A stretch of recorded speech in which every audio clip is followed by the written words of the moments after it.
கூட்டத்தை பார்த்து ஒரு முடிவு பண்ணிட்டாங்க திமுகவில். இந்த சமுதாயத்தில் வன்னிய சமுதாயத்துக்கு துரோகம் செய்த திமுக நான் அந்த மாநாட்டில் பேசிட்டேன். ஒரு வன்னியரிடம் திமுகவுக்கு வாக்களிக்க கூடாது, வாக்களிக்க மாட்டார்கள். காரணம் வன்னியர்களுக்கு துரோகம் செய்தது திமுக என்று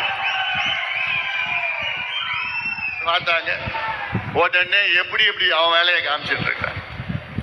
எப்படி எப்படி, ஏன்னா அவங்களால களத்துல நேரில் சந்திக்க முடியாது, தைரியம் கிடையாது. சூழ்ச்சிகள் மூலமாக நாம குழப்பம் செய்ய வேண்டும் என்று அவனுக்கு தெரிஞ்சது அவ்வளவுதான். திமுக காரங்களுக்கு தெரிஞ்சது அவ்வளவுதான். சூழ்ச்சி செய்து ஏதோ குழப்பம் பண்ணி சூழ்ச்சியாளர்கள் வச்சுட்டு நம்ம கட்சிக்குள்ள குழப்பம் அதெல்லாம் நடக்கல. அதெல்லாம் ஒன்றும் ஆக போறது கிடையாது. பாட்டாளி மக்கள் கட்சி பாட்டாளி மக்கள் கட்சி தான். உறுதியான தைரியமான கட்சி, விரைவில் ஆளக்கூடிய கட்சி. அது யாரும் ஒன்னும் கிட்ட சொல்லிடலாமா பண்ண முடியாது. அதனால இதெல்லாம் என்னென்னமோ போட்டு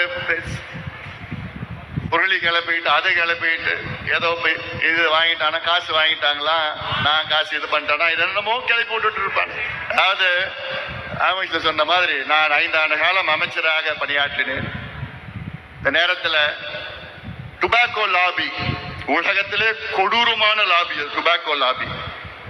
அதன் பிறகு குட்கா லாபி, அது இன்னும் மோசமான லாபி. அது பார்மசூட்டிக்கல் லாபி, எம்சிஐ லாபி. இந்த அத்துணை லாபியும் தன்னந்தனியாக எதிர்த்தவர் இந்த அன்புமணி ராமதாஸ்.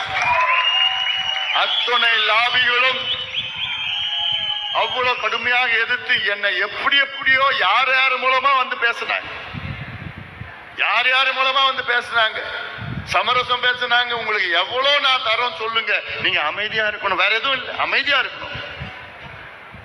அன்னைக்கு வாங்கணும்னா எவ்வளவோ வாங்கியிருக்கலாம்.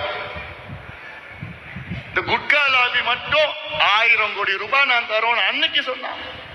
டுபாக்கோ லாபில 5000 கோடியா, எங்க சொல்லுங்க, எங்க வேணும், எப்படி வேணும்.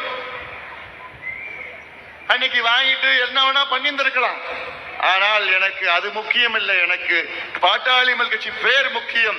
தமிழ்நாட்டின் இந்தியாவில் உள்ள இளைஞர்களுடைய நலன் முக்கியம். யாருக்கும் தெரிஞ்சிருக்க போறதில்லை. உறுதியா இருந்தேன் நான், கடைசி வரைக்கும் சண்டை போட்டு உறுதியா இருந்தேன் நான். பணம் எப்படி வேணா சம்பாதிச்சுட்டு போலாம், எப்படி வேணா சம்பாதிக்கலாம், இது பெரிய வேலை கிடையாது.